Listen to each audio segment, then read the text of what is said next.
Being uncomfortable is really important. When we feel uncomfortable, we make ourselves busy. We like to gravitate towards the known. We fill it with social media because that's kind of mindless. We don't have to think, right? It's very comforting. But the only way that we grow is by being a little bit uncomfortable. Lisa Bodell, a renowned expert on the power of simplification, CEO of FutureThink, and the best-selling author of Why Simple Wins, ranked among the top 50 speakers worldwide, she has transformed teams at Google, Pfizer, and Lockheed Martin, and contributes to Forbes, Fast Company, and Harvard Business Review. We all have so much more power than what I think we realize. I used to go around when I was a teenager and early adult thinking that life owed me something. I had a real mindset shift when I moved to New York, and I was like, you know what? I can actually go out there and actively create a life that I want to live, with some action, with some guts, and with a bit of a plan. It's important for us to think about when and where do we do our best thinking, because we get our best ideas when we're alone, but we build our best ideas when we're together. What other things do you think that organizations should be doing in order to free up people's time so that they can focus on the big things? We go in and we ask people, if you could kill any 2 rules at work that would help you do the work you were hired to do in the first place, what would you get rid of? What kind of things do you get when you ask this question? Well, all the time sucks are things, they're stupid. They're things like, why can't our meetings be 30 minutes long rather than 60? The thing that was most interesting is most of the things they suggest aren't rules. They're annoyances, they're habits. They're things that were based on fear that they didn't know they could do. And it opens up a discussion with your team, and you agree to what you can get rid of. And it's a collective, people are like, oh God, no more time sucks, I can finally do more important things. So why not ask? Try it, it's free. Here's the number one thing I think companies can do. Hello, Lisa, and welcome to our studio in New York. Nice to have you here. Thank you, it's great to be here. I love it, great studio. So tell us a little bit about your background, and also tell us, what is a futurist? Oh my gosh. Well, everyone thinks a futurist is a business psychic, and it's not that at all, I'll tell you. My background is I've always been a very creative person, but I'm also an entrepreneur, so I'm a business person. And when I first started out, and this was 80s, I went to school, and the only creative jobs that were really available, right? It wasn't even .coms yet, was in advertising. So I went into advertising, and I was an account person, and I worked really well with all the writers because I'm a writer. And I gave them lots of ideas, and then everybody said, thanks so much, now go do your job. Because their job was being creative, mine was not. And I thought, as an entrepreneur, how can that be, right? My job is to be creative about business. And I wanted to teach people how to be that way, because I thought that was so limiting. Like, how much potential are we missing if only a few people get to be creative? And I just had this chance meeting. I was having coffee with someone at my agency, and I said, I really want to meet different people, right? Connect different dots. And he said, oh, you should meet my friend Andy. He's a futurist. And I said, what the hell is a futurist? And my world completely changed. I flew to Midland, Michigan, and I met the head futurist from Dow Chemical.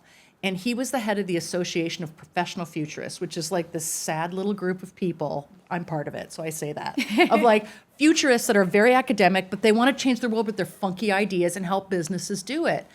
And I trained with them to become a futurist, and it totally changed my life, because now I can be creative and I can be in a business, but I can teach them how to be more innovative. That's the big difference. Futurists help people be more innovative, and I think everyone needs to do that. What kind of training did you undergo to be a futurist? You can get a degree in it. It's called foresight. So for people that are, listening to this, some people say a degree in futuring, but it's a master's of science. They teach it at University of Houston. They teach it at Manoa. They teach it in Leeds, in London. They teach it all over the place.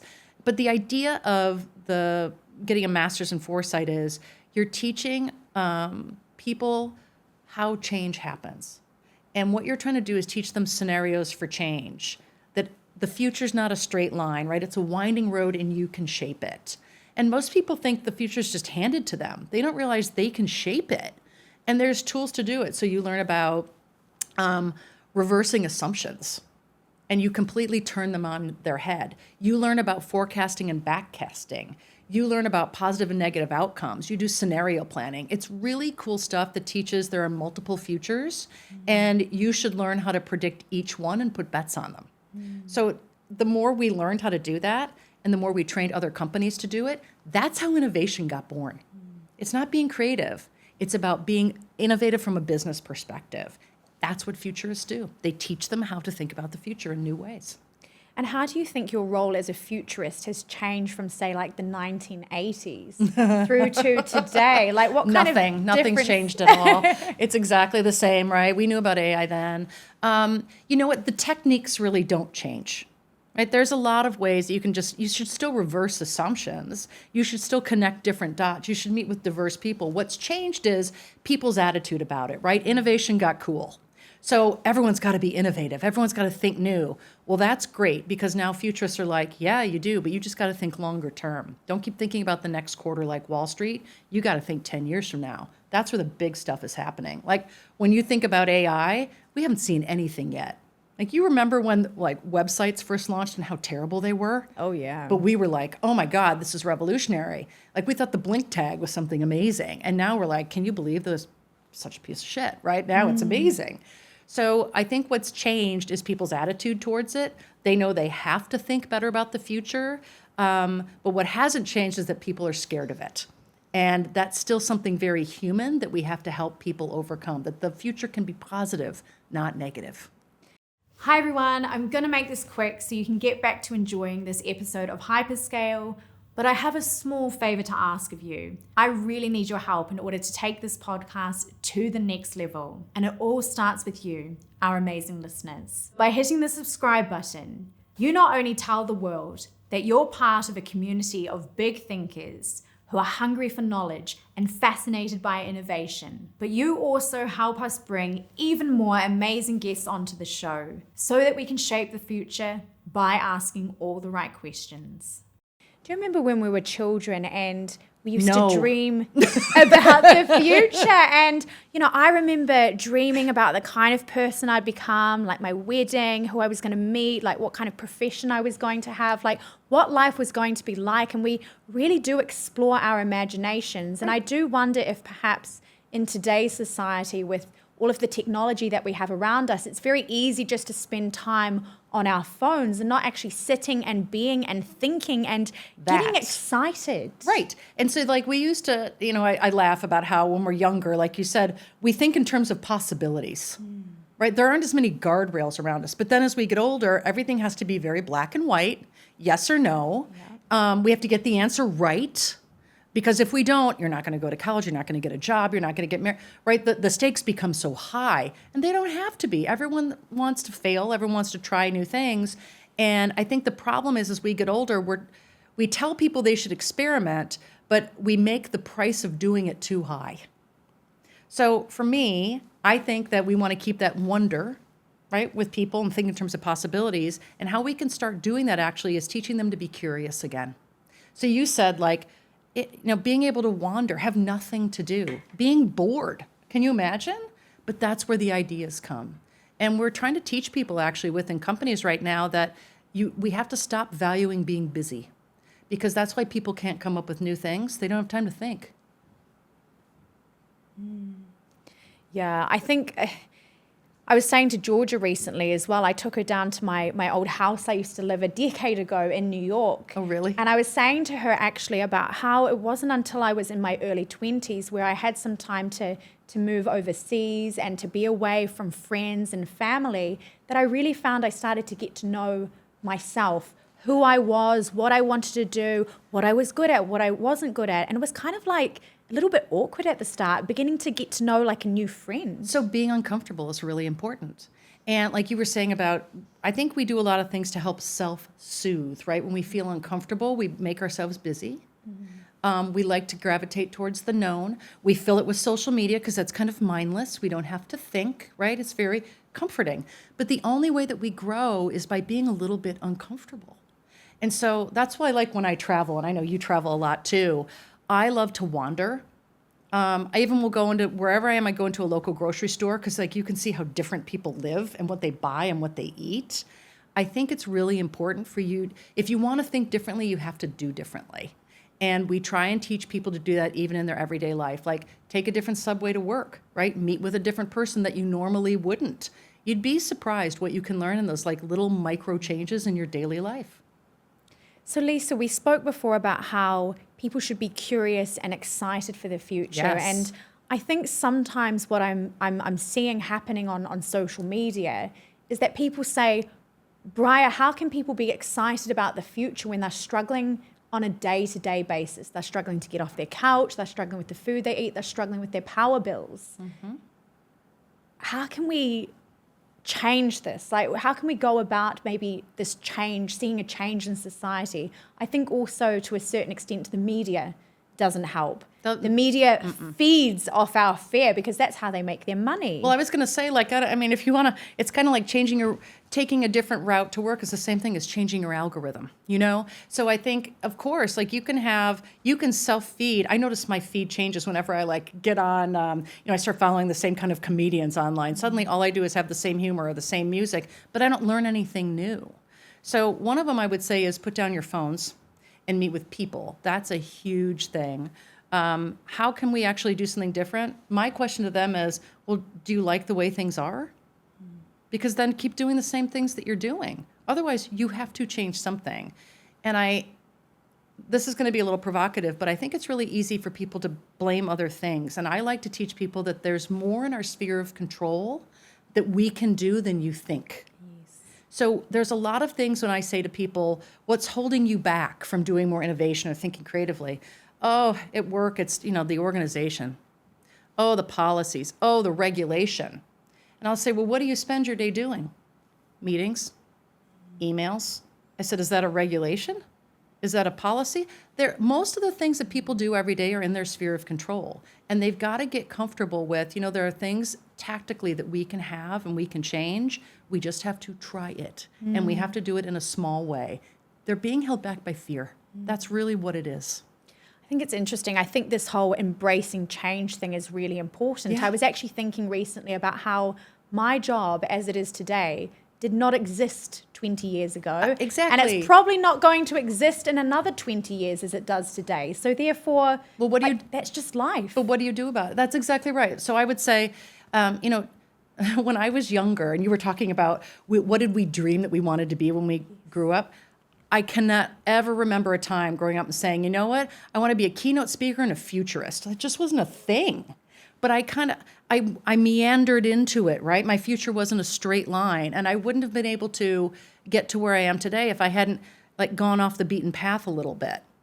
So I think some of this, what you're saying is people have to, we have to be more guarded with our time. This is kind of related to this, which is if you want to actually change your life and you want to better embrace change, you've got to be more intentional with how you spend your time every day. Because I think, frankly, we give away our time without even thinking about it. And what that allows us to do is to blame other people for where we are. And yeah, some people are restricted and some people do have a lot of guardrails around how they have to live. But I do think there are small things within our control that we can start to change.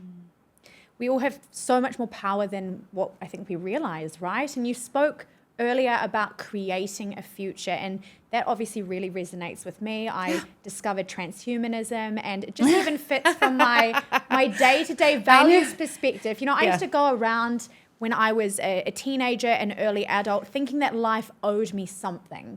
And I had a real mindset shift when I moved to New York, and I was like, you know what? I can actually go out there and actively create a life that I want to live with some action, with some guts, and with a bit of a plan. Well, so going back to when I said, I met this futurist, right? And I flew to Michigan and I met this futurist. I didn't even know that was a thing. But the reason that happened is I met someone new. They told me about this and I made the decision. No one told me I couldn't. No one was saying you can't go to Michigan, you can't fly and meet this person. But for some reason, I thought I couldn't. I was waiting. Who was going to give me the permission? So I gave myself the permission to go and do it. And I think it's taking small steps like that allow us to start to shape our own future rather than having it be put on us. Because that's a passive way to live. Yeah. And creating a future as a society. Again, you spoke earlier before about how people seem to think that the future kind of creates itself. But what should we be thinking of when it comes to artificial intelligence, when it comes to other technologies, scientific, medical advancements? You know, it was only so Alvin Toffler, if you know him, is like one of the godfathers of, he wrote Aftershock and then the book 50 Years On is Future Shock. He was one of the first people in the 50s that actually people just took for granted. They just assumed that the future happened to them. And he was one of the first people that taught them that you can change, you can question and challenge your future. There are many outcomes. And what was really cool about that actually was people had never thought, it was just 50 years ago that people started to change the way that they act. So with the scientific and medical advancements, like it's, if we don't have people that challenge the way we do things, we won't advance. So think about it, like the fact that we can now code the human genome, that was unthinkable a few decades ago. And now, well, we've been doing it forever. You can actually take a personal test now, right, and get you the markers for what you might have in the future.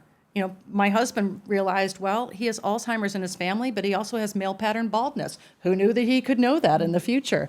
But now we have things down to the personal degree because somebody challenged the way we are and somebody experimented.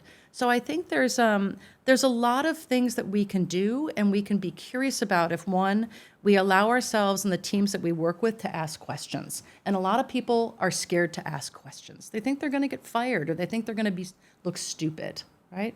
And the other thing is having time to think. And I think that's the biggest problem with society today is we know that there's problems, but we don't have the time to solve them, right? We're busy.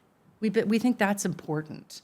And the people that are actually making a difference, they don't care about being busy. They care about making a difference. And so they use their time with intention rather than just giving it away. And that's an important thing for people to think about. Are you investing your time or are you spending it? And most people are spending it, which to me is a waste. You're not going to get better that way.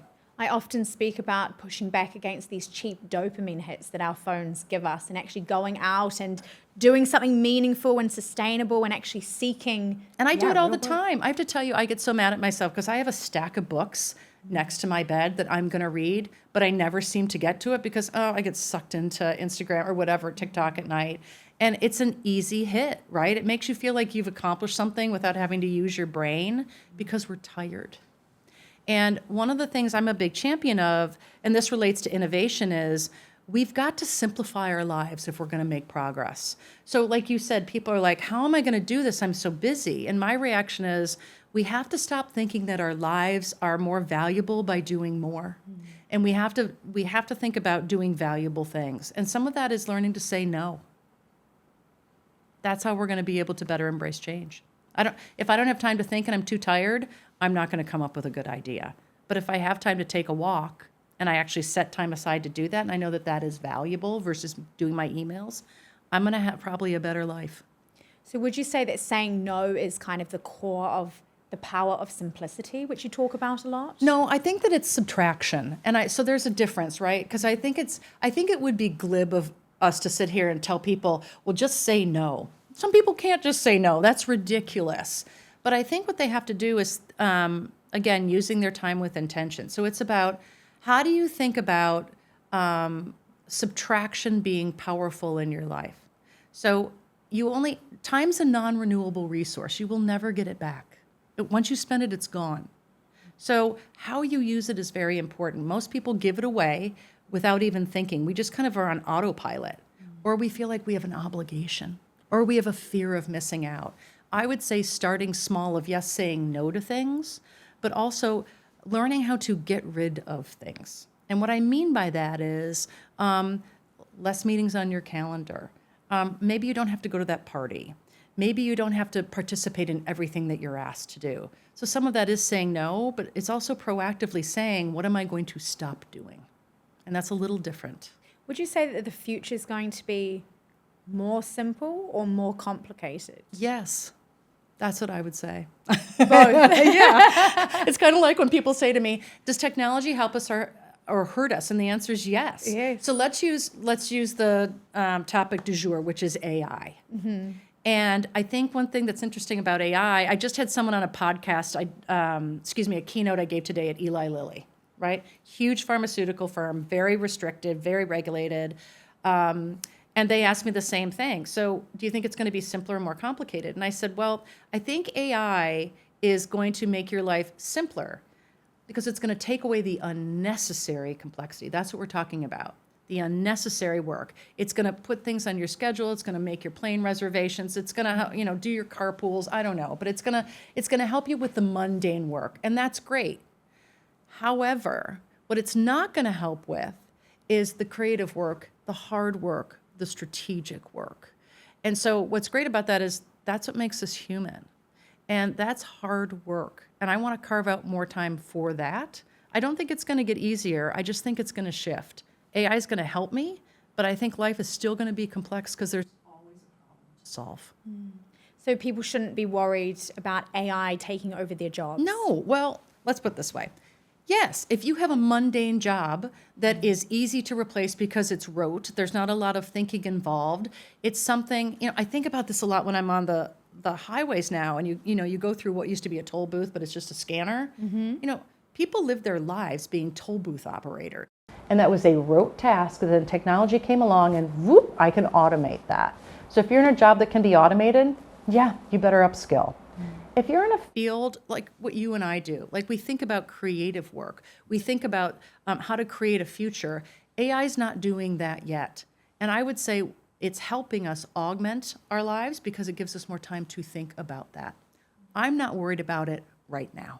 We spoke a little bit about the power of simplicity and maybe ditching meetings from our calendars, sending less emails. What other things do you think that organizations should be doing in order to free up people's time so that they can focus on the big things? So that's such a great question because I want my organization, by the way, thinking about how can we better embrace AI? Like how can we shape the future? What's going to happen with transhumanism, by the way? Like really cool stuff.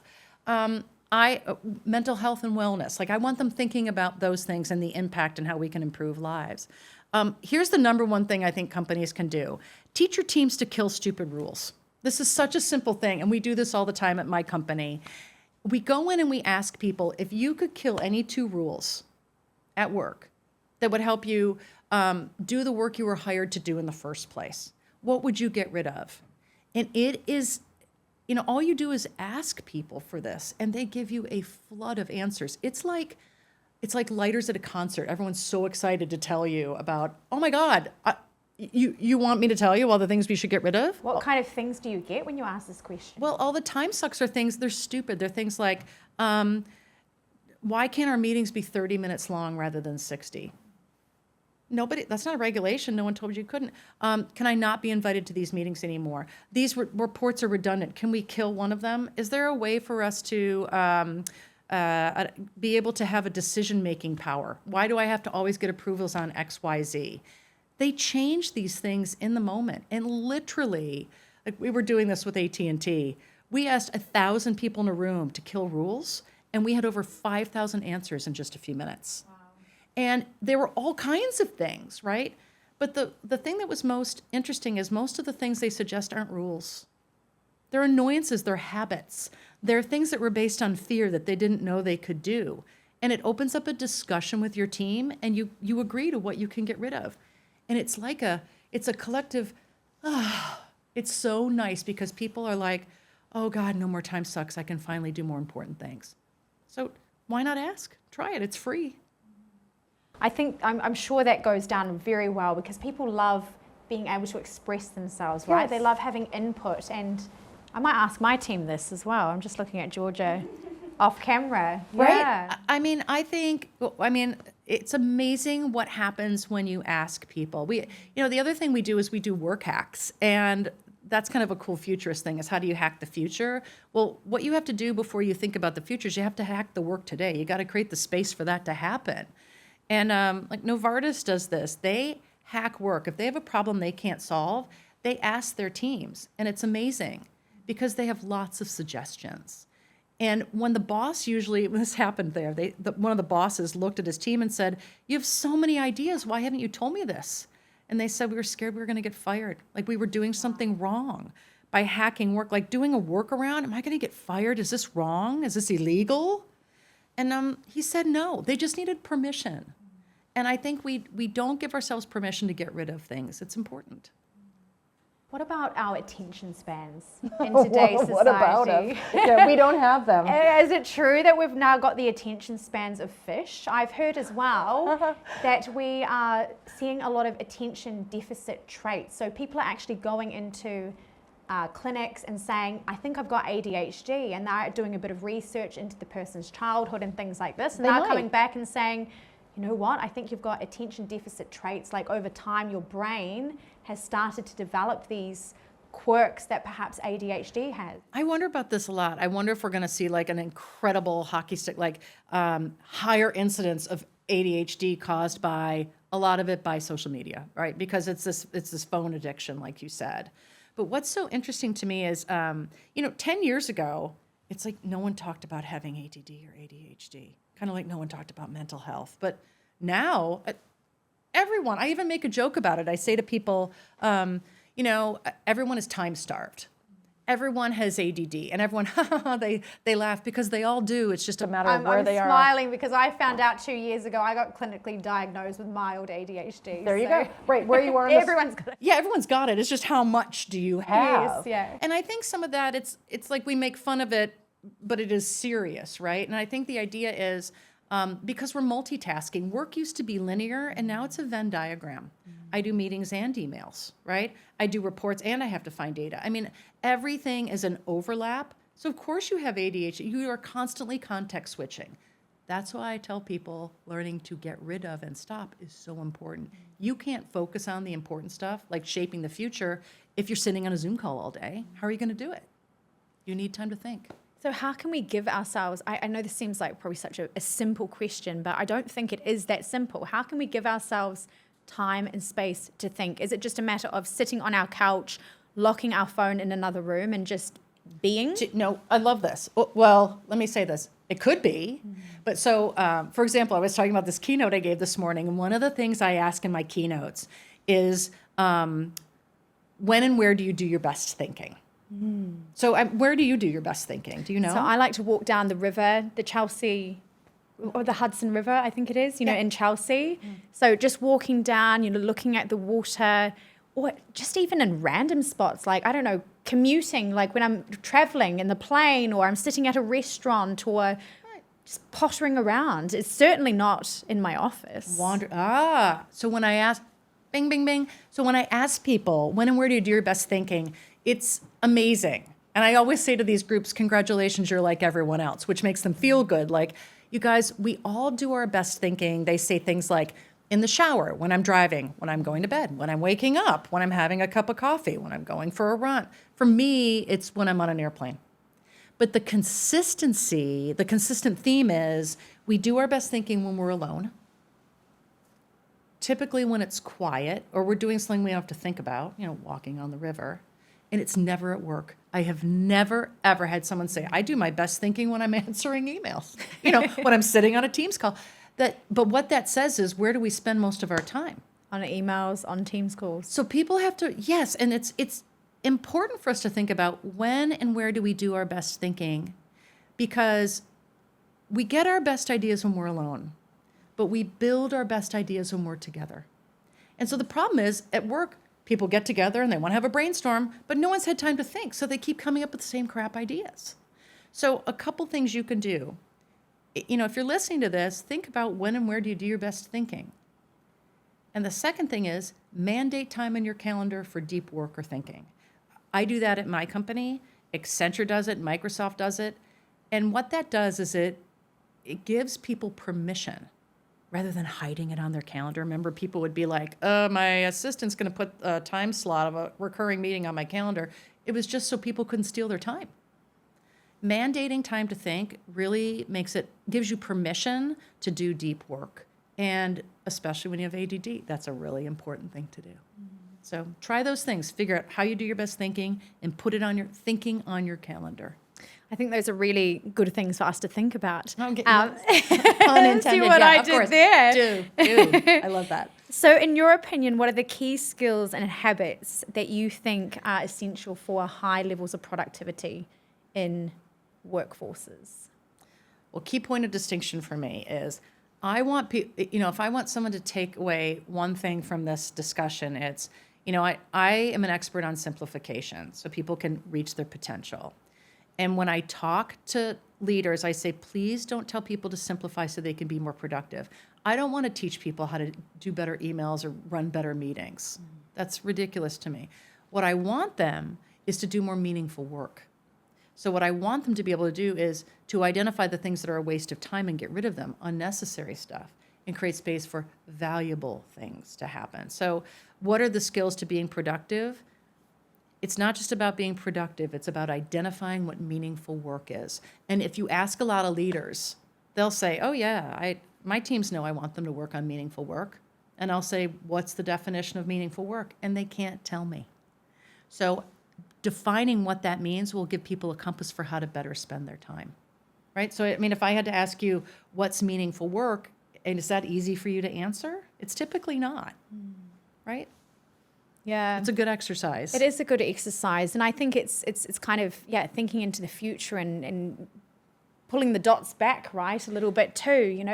I closed my suit label recently. I had a real life suit label. I developed it during COVID time. Obviously, there was a lot of blood, sweat, and tears that went into 100%. that. But, this year I was really thinking about my future and the kind of things that I wanted to be doing. And I've got a digital fashion label as well. So I love technology, the fashion, and then just the fact that we don't have to stick with the rules of physics in the metaverse. So I actually made a decision to close that, but it was a very tricky decision to make, but it was so that I could focus my time on the things that I think ultimately make me happy and bring me value and where I see the future going to. Well, first of all, I'd love for you to dress me because I need a lot of help. So that's a takeaway from today. But one thing that I think is really cool about what you said, you just said all these words of, like, I took some time to think about what I wanted. Look at that. Because you wanted to focus. You decided, and that's a hard decision, right? It was a lot of blood, sweat, and tears. If you're doing meetings and emails, you can't do the hard work, which is exactly what we need to do to get ahead. You don't just make a fashion label. Like, that's a lot of work. And you decided to close something down. You decided to stop something that wasn't working so you could make space for something that was. That's exactly what people need to be doing. But you couldn't do that if you were just doing the same old thing every day. Oh, I can't seem to get my future going. You took the time, and that's hard. But that's what people need to do to move forward, and I think that's brilliant. So what kind of conversations are you having with fellow futurists these days? Oh my gosh. So everyone, let's talk about AI, right? Everyone needs to talk about AI. But I think what I'm talking even more about is the human side of the equation. Like you said, people are worried about their jobs. I think what people are more worried about is just mental health. And so it's interesting because the biggest things futurists are talking about is all things related to AI. But they're also talking about mental health as it relates to the ethics around AI. Who gets to program what? Who says? Where's the diversity in it? Who's going to be leading the charge? Because that's going to shape a lot of policy for people, and it affects people that don't have a voice. And so I think that's a big area. The other thing is mental health and wellness. And in an age of technology, when it's so easy to just check out and not let our futures happen to us, what does that do to our mental health? I'm a big champion of people talking openly about mental health, because I think by doing that, we keep the human in work versus just investing in the tech of work. And that's where all the dollars go. And where it doesn't go is the mental health. I went and got brain training as part of my quest to become better, stronger, faster, and smarter. And, I thought that I was all good. My brain was fine and everything like this. And then what it discovered is that I was suffering from chronic fatigue. And I'd probably had chronic fatigue for about 3 years. And my reply to the lady that conducted my test was, well, isn't every entrepreneur and busy business person fatigued? And she was like, it's funny how many people I hear this from. And what I found so interesting was that had just become my new normal. There. Because you just said, doesn't everybody, right, have fatigue? Because you've got these high cortisol levels that I bet are off the chart, right? Because you're so driven, and that's fine. But the problem with being busy is you can't tell the difference between being in a groove and being in a rut. And those are different, right? They look and feel the same, but being in a groove is for important things. Being in a rut is, it's comfortable, but I'm not getting anywhere. And I think a lot of entrepreneurs do fall into that, because if we're not busy, we're not moving forward, right? That's not necessarily true. It's kind of like, being organized isn't being simplified. They're different. And I like what you're saying about the fact that there's more conversation around mental health. There's less stigmatization around it. Yeah. And I think as well, I think in the past when we used to think of mental health, we used to think of brains having problems or something that's not quite right with it. Whereas I think now the conversation's shifting to become more like mental maintenance. Like, why do we go to this is the interesting thing when it came to my brain training. I was like, why the hell am I going to the gym 3-4 times a week? But you don't have a really therapist. taking care of myself, but not doing the equivalent for my brain. That's correct. I mean, that's what's really interesting now is what I think is very hopeful for the future is you've got a lot of innovative schools right now that are having, it's not just guidance counselors, it's having therapists on, not psychiatrists that can prescribe, but psychologists that can go and help kids with mental health. And you know what? They embrace it. They are all the Zs, they are way into it. All the alphas, way into it, because it's normal for them. And I think that is brilliant, because that's going to normalize people treating, you said brain training, but taking care of our brain and our emotions is just as important, and probably more important sometimes than our physical health, because our physical health is affected by that. What other things are you seeing with the next generation, Generation Z and Generation Alpha? I just finished launching my Roblox fashion label I've designed today. We had a soft launch, and I'm just baffled that Roblox sees over 70 million daily users, a lot of which are Gen Z and Gen Alpha. What kind of things do you think that we have to be thinking about when it comes to the next generation? Well, you asked I didn't answer it directly, so let me say here. You said, what are the kind of skills and behaviors for the future? And it's very generationally driven. It's true. So myself as an Xer, right? One piece of advice that I always get laughed at now is I say, if you don't get an answer on email, which first of all, they're like, email, what's that? I said, pick up the phone. Picking up the phone. I have kids that are teenagers and adults like in their 20s. They're like, never call me. Like, they don't want to be on the phone. So how we communicate is very different, right? So it's all about like text or on Snap with them. And those are short pieces of communication. So what am I seeing? I'm seeing immediacy. I'm seeing slower attention spans. Slow attention spans. Describe that to me more. Sure. So shouldn't say slow attention spans. I should say no attention spans. Oh, okay. Everything's immediate, right? Everything is instant. What's my reaction to that? I like that people want to move the speed, but we were talking about coming up with ideas and just having wander time, being bored. I do get concerned that there is very little of that. And so what's missing is we don't really have time to think. And what comes with that then is we don't have time to connect. And I notice this a lot whenever I've brought on a lot of younger people onto my staff, which is like, it's weird to me to walk down the street and have the whole group be on their phones versus I'm always talking to somebody. And I think if you don't have the human connection, which is awkward, like humans are awkward, right? And we don't get used to the awkward and embrace the awkward, we're really missing out. And I think that's where the growth comes from, and we are missing out on that. We're hiding behind the technology. We're hiding behind the immediacy versus giving ourselves, it's scary, I think, for a lot of people to have time to think or be alone with their own thoughts. I think it's interesting with a lot of, and my companies, we do remote work. We're fully remote here in New York. In Dubai, we've got hybrid because that's just what suits the culture there. But regarding the younger generations, I often wonder about what it must be like to graduate and then go into a fully remote role as a young person.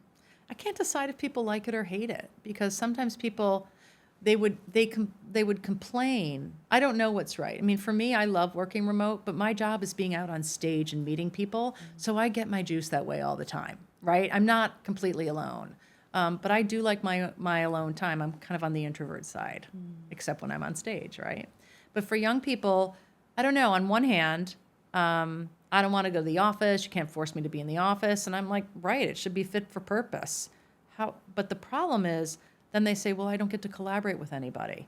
Well, you got to meet with people to collaborate. So which is it? So I think we have to get more realistic about our expectations. It's kind of like, I want to be rich, but I don't want to do any work. Well, yeah, I'd like to win the lottery and not have to get out of bed, but that's not happening. So what's realistic for me? And I think, as we get older and things happen to us, people will get more realistic about stuff. I don't know. So what do I think? We'll see how it plays out. I feel like every generation replays a lot of stuff. What are some things that we should be doing today in order to create a future with all of us in mind and without bias? So a couple things come to mind when you said that. First of all, and it's interesting, the World Economic Forum talked about this as a really important skill, is teaching curiosity starting at a young age. These are the power skills. They're not soft skills anymore, they're power skills. But curiosity is very important because it allows us to challenge the assumptions around the work we do and the solutions we're coming up with. That's really important to teach people how to be curious. And there's a way to teach them, like, how do you ask better open-ended questions? What if, how else could we, what are all the ways we might? Teaching people those question stems, so when they do get in a brainstorm, they do those possibilities, right? Making that part of our curriculum versus multiple choice. That's very, very important. So when they get out into the work world, they actually keep that alive and going. I think the other thing is allowing people, so curiosity is one. The other one I think for people is being able to get comfortable in a really diverse group. So we talk a lot about diversity, especially here in the States, and I think that's really important, diversity. But it's not a quota, right? It's about having diversity of thought. And that's where you start to get uncomfortable, is learning how to deal with dissenting views and people that come from lots of different places. So if you're young and you get into a room, it's not about having people of different colors and sexual orientations. It's about people that have views that are different than yours. So take the United States. It's people that have different political views than yours, where they live in a different part of the country than you. It's designed to create productive friction. And the more we can get uncomfortable or get comfortable with being uncomfortable, the better solutions are going to be. So curiosity and diversity. I sometimes find people to be quite dismissive almost these days about opinions that do not suit their own. I certainly see that happening on social media. I see, rather than people opening up the conversation and talking about why they disagree, and quite often I actually agree with why they disagree. Like, these are still very real concerns that I even might have. Obviously, I'm getting my microchip this weekend, and there's been times in my life where I've been so against getting a microchip. Obviously, some people are saying to me, oh, what about your data? What about in the future if everyone gets microchips against their will? Like, I agree with them. These are all interesting things that I still think about. But thinking is not black and white. And I think the interesting thing that I'm seeing on social media these days is people are like, I will die on this hill, or I'm just going to insult you because I don't agree. Like, I know. I mean, I feel like I'm with you, and I feel like some of that is just so blowhard, because I feel like a lot of people have morals of convenience versus morals of conviction. And what I mean by that is it's really easy to say stuff on social media, but if they were in a room with somebody, I think they'd behave differently. We see those social experiments all the time. I think what we have to get good at uncomfortable conversations. We don't know how to deal with dissent. It's just it's offensive, versus it's not offending you, it's just having a point of view. The other thing I would say is that contrast is different than conflict. And we think everything is conflict. Like when you have a political discussion in the United States, if you think about Republican and Democrat, it is a conflict. It's not. Sometimes they actually have a lot of the same views, but we've become polarized. So we view everything as a conflict, not a contrast. They're actually starting to teach in schools. My son goes to the University of North Carolina, and in the business school, they teach a class that is about productive agitation and learning how to talk to people with dissent. And I think that's really important for the future. Right? What does that actually mean, talk to people with consent? That dissent, that have dissent from you. So it's getting people in the room that have contrasting opinions and trying to come to it's like Model UN, trying to come to a consensus together or a decision. You don't have to have a consensus, but you have to agree. and learning how to deal with people and not having your opinions dismissed is important. People want to be heard, but that doesn't mean they have to win. It's different. And so they talk a lot about that. It's kind of like philosophy meets business meets, psychology in business school. And I think that's really important because that's how negotiations happen. That's how teamwork and collaboration happens. And we don't teach that. We teach economics, but we only teach how to deal with people. And that, especially as we become more technology driven, the human side cannot be dismissed. So kudos to the schools that are learning how to teach that now, because those students are going to be better. That's really reassuring to hear, because I often think back to my own education and the kind of things that I learned in mathematics. I don't think I've any of it was really helpful. Good thing I learned that calculus. Yeah, and right. But we didn't teach them how to file a tax return. I mean, there's so many things that are just, we teach people how to do, to look at something on a graph, and AI is going to take care of a lot of that stuff. But we didn't teach them a lot of the human element in terms of collaboration, agility, resilience. I mean, there are so many things. I think I tell all my friends, please have your kids take an entrepreneurial course, because what you learn as an entrepreneur is very different than when you work in a big business. Oh yeah. You know this, right? Yes. It is up to you. Your success and your failure, it's up to you. And that's very different than having a safety net at a big company or other places. And, just the experience of it really teaches you something, right? You grow a lot more quickly. Yes. And kids need to learn that. No matter where they're working, on their own or in a big company, resilience, going back to your question about younger generations, that's something that would be great to teach people rather than having to have it happen to them later on. Well, it's been so nice to interview today. Thank Thanks you. for coming on the show. It was fun. Wasn't it fun? It was really, that flew by. I know, right? I'm always like this. I'm like, I could do with another 2 hours, but no, absolutely. We should hang out again. I would love that. Yes. Love it. Thank you. I think what you do is great. I love the show, and it's really thought provoking. Thank you. Yeah.